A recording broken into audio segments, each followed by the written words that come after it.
tawag nilang legitimate organization namin.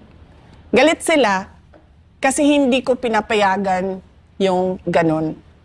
Galit sila kasi hindi mo talaga ako madala na pwedeng sabihin mo na lang tulad ng ibang mayor na tumahimik ka na lang or takutin tulad ng ibang mayor na parang, hindi ka mananalo dito sa lugar namin kung hindi ka magbabayad.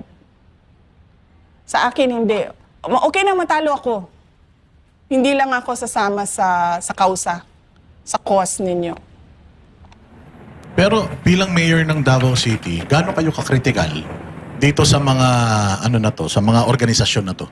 Critical ako pagdating sa recruitment nila sa mga tao papunta sa pagiging NPA. Pero sa kanilang freedom of speech, hindi ko yan kailanman pinakialaman. Pinapabayaan ko sila magsalita, magprotesta, at kung mag-rally, magprograma sa Davao City. Walang makakapagsabi sa kanila na pinigilan kami. Doon lang ako nagre-respeto sa freedom of speech. Labas doon yung mga illegal na ginagawa nila bilang isang terrorist organization ng mga NPA. Hindi talaga ako tumatahimik. So talagang palang ugat malalim na.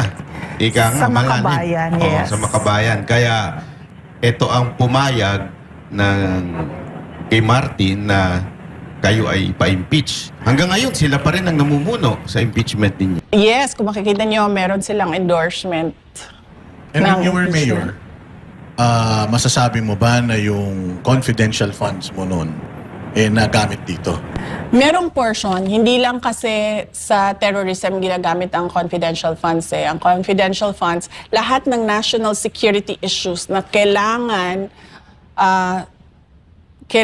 ayusin ng gobyerno ay ginagamitan ng confidential funds. So ang terrorism, isa lang yon. Ang insurgency, isa lang yon. Sa kadami-dami ng national security issues. And how important na hindi lumabas into open yung kung paano ginagamit yung mga confidential funds na yan? Unang-una may batas. Yan yung sinasabi namin noon din sa kanila. Hindi natin pwede pag-usapan kasi may batas. Kaya nga confidential ang tawag dyan . Confidential yan, hindi dahil may anomalya dyan or merong hocus-pocus dyan. Confidential yan kasi pinoprotektahan niya yung buhay ng mga tao na nandoon sa organization, intelligence operations. Buhay ang pinoprotektahan dyan. So hindi to limited, hindi to limited VP sa anti-insurgency lang. Hindi. Kasama dito pati peace and order. Yes, oo. Broad kasi ang peace and order, 'di ba? Pero lahat ng components at problems sa issues sa peace and order kasama 'yon. Sa local, nadidiscuss nyo yan sa City Peace and Order Council. Pagdating naman sa region, nadidiscuss yan sa Regional Regional Peace and Order Council sa ARPO. So madami yan. Madaming issues dyan na tinatakel ang syudad at ang region. Balikan po natin yung AOM, yung pangalawang AOM. After po nun, ano po ang nangyari? At sa tingin nyo ba, ginamit ang COA against you? Ginamit ng House of Representatives. Makikita mo sa timeline, di ba? Every time nagsasalita sila, lumalabas yung AOM. Meron silang gagawin, nag-meeting with Martin Romualdez, lumabas yung pangalawang AOM. So, ginamit siya ng House of Representatives. So kailan lumabas VP yung NDA? Yung notice... Yes. Yung notice of disallowance, okay, so, dun tayo sa nagsabi siya na ano ba sinabi niya? Hindi, yung isa, yung pangalawa na, yung pumunta siyang Davao. Tuturuan ka nila. Oo, mag-ingat ka. Tuturuan ka namin. Yun lang yung nakuha ko sa mumbling niya.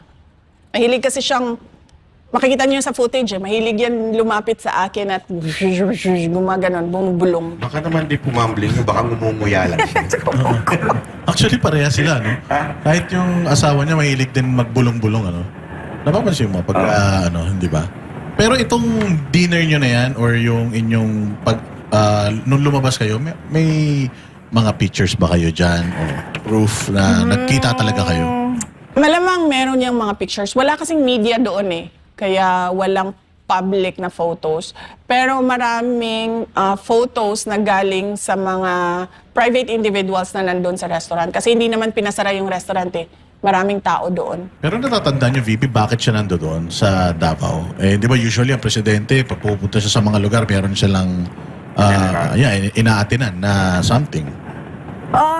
Alam mo, hindi ko talaga alam, sa totoo lang.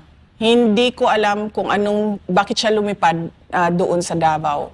Ang akala ko ay meron siya pupuntahan, pero ang sinabi, eto, sasabihin ko sa inyo pag personal knowledge ko, pag chismis lang.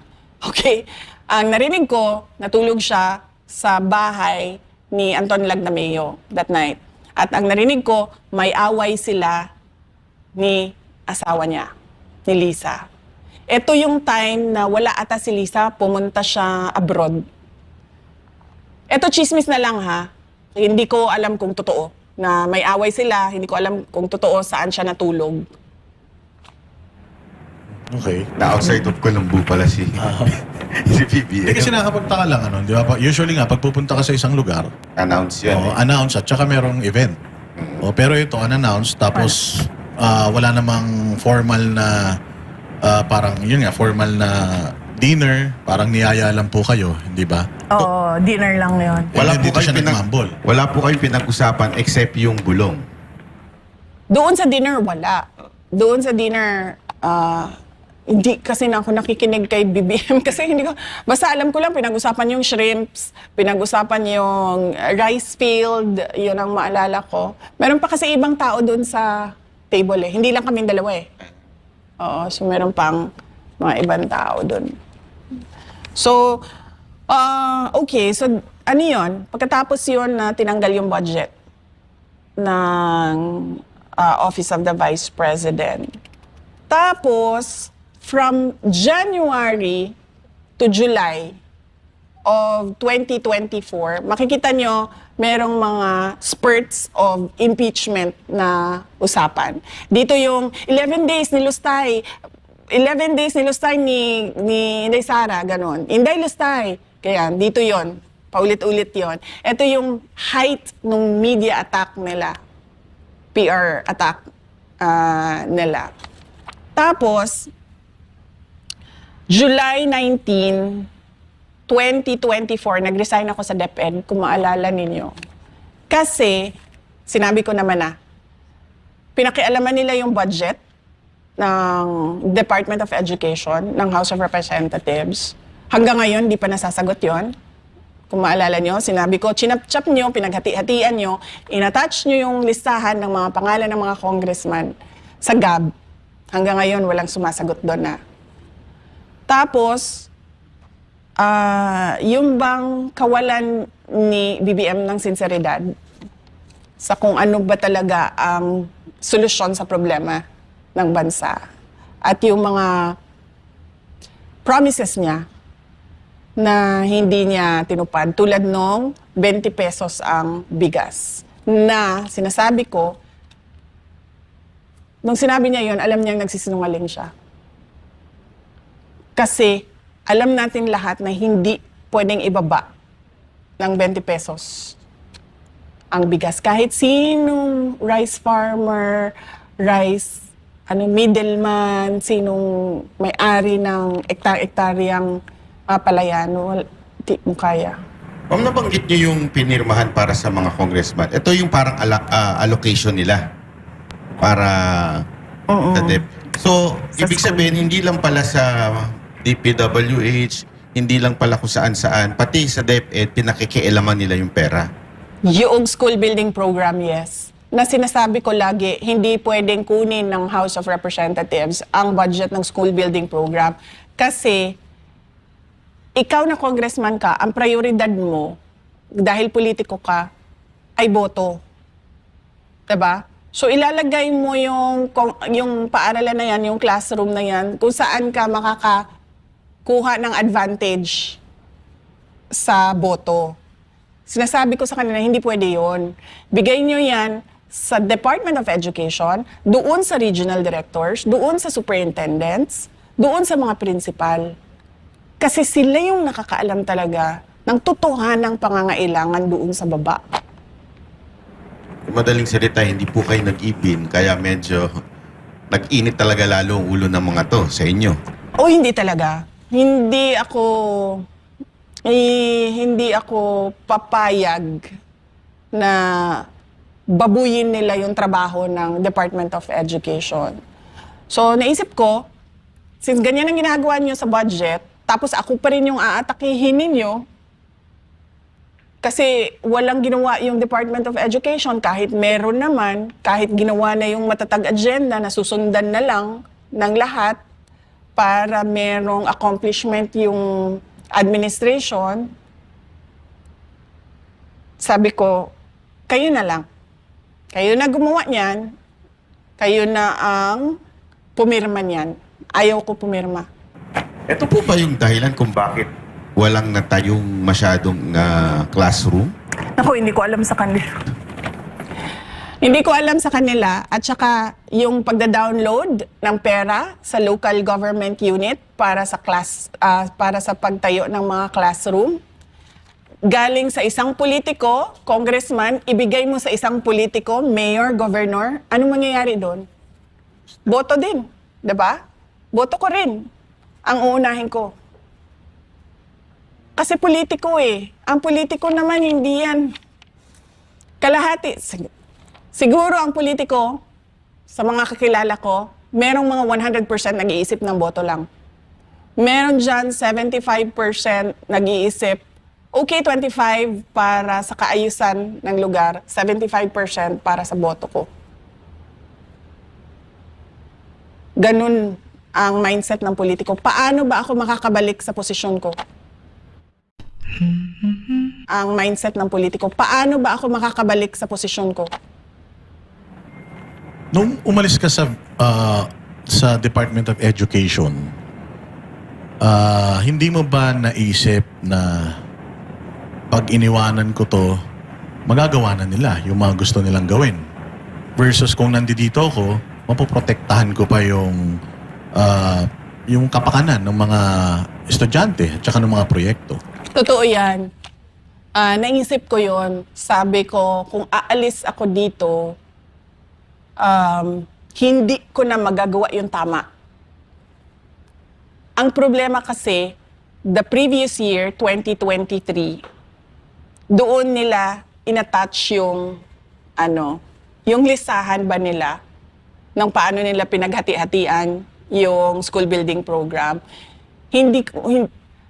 Sinubukan namin na ayusin siya sa Senate. Hindi nangyari. Nagtulak kami ng natulak na ayusin siya. Ibalik niyo sa DepEd. Trabaho ng DepEd yan sa BICAM. Hindi nangyari. Kasi nga sabi ko, pagdating sa BICAM, wala naman tao dun eh. Si Martin Romualdez at si Zaldico lang yun. So, ito na naman. Alam kong mali. Noong 2023, hindi pwede yan. Nagsabi na ako sa USEC ko. Sabi ko, hindi pwede yan. Sabi niya, kung ma-hostage yung budget, sabi niya, lahat ng projects, madidelay. So sabi ko, okay, sige. Pagdating ng July 2024, hindi na ako pumayag. Ayoko na pumirma ng mali. Kasi ganun na naman, tinanong ko sabi ko, ganun ba yung gagawin last year, gagawin din ngayon? Sabi, oo daw. Hindi na. Wag na. Kasi, pipirma ka doon, alam mong mali Ayoko. Ang ko lang doon, ang dilemma ko lang doon is, alam kong itutuloy yung impeachment kung aalis ako. Kasi ang naghahawak lang ng pagtigil ng impeachment noon ay yung posisyon ko sa cabinet, yung pagiging cabinet secretary ko. Tumitira sila, pero hindi nila magawang ituloy yun. Kasi nakaupo, parang tanga naman kasi, di ba? Kung ang president ka, inaatake yung DepEd secretary mo, tapos biglang may impeachment sa DepEd secretary mo. So, hindi mangyayari na merong impeachment. Alam ko na matutuloy siya pag alis ko sa Department of Education. Kaya, at peace ako nung dumating yung mga impeachment. Kasi napagdesisyonan ko na yun eh. Sabi ko, alis ako dito, matutuloy yung impeachment. Okay, sige. Mas gugustuhin ko pa na ipaglaban ko yung impeachment kesa pumirma ako ng mali. So yun yung July 19 yon, 2024. Tapos kung makikita nyo, August 27, 2024, lumabas ang disallowance ng Commission on Audit. AOM, nasa ano pa ako noon? Admin. Oo, wala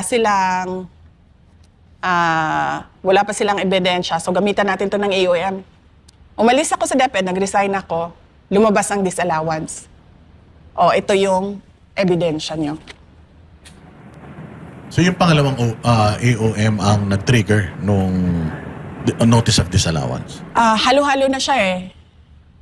Halo-halo na siya. Pero yung sa notice of disallowance, ito na lang yung mga parts na sinasabi namin, ito yung mga papeles dyan. So reconcilable siya? Meron kaming motion for reconsideration na parang tipong nasasagot ng mga submissions na ito yung hinahanap ninyo na supporting documents. At hindi yun sinasabi doon sa mga pagdinig sa Congress?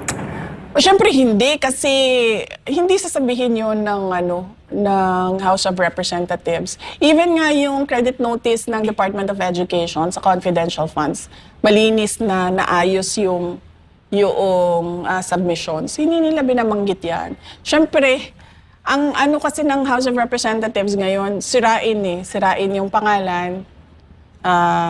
Swerte na tayo kung ma-impeach siya. Dalawa yun eh. Sirain ang pangalan, i-impeach siya. So kung hindi man natin makuha yung impeachment, at least sirang-sira na yung pangalan niya. Pero linawin lang natin, Boss Dada, yung notice of disallowance hindi ibig sabihin guilty sa paglustay o korupsyon. Ito'y sinasabi lang may mga kulang na dokumento na which is naibigay naman din po. Tama po ba ang aking intindi? Yes, opo. May submissions talaga kami. So after doon, pero yung part na nagsubmit na kayo, wala nang nilabas ang Congress, ang House. Pagkatapos ng disallowance, wala nang sumunod. Pero meron kaming expectations na merong susunod. Kasi hindi naman sila titigil eh. Inaantay ko nga sila na tumigil na ba? Kasi paulit-ulit na ako nagsabi, hindi ako yung problema ng bayan. Ang problema ng bayan, korupsyon, kahirapan, kriminalidad, illegal na droga. Madami pang iba, kagutuman. Pero kayo po ang problema ni Martin. Ako ang problema ng makabayan, ng administrasyon ni BBM, ng asawa ni BBM mismo, ng anak ni BBM. Yan yung sinasabi ng taong bayan ngayon, 'di ba? Bakit tayo nakatutok sa paghabol kay Inday Sara? Ito ang listahan ng problema ng bayan.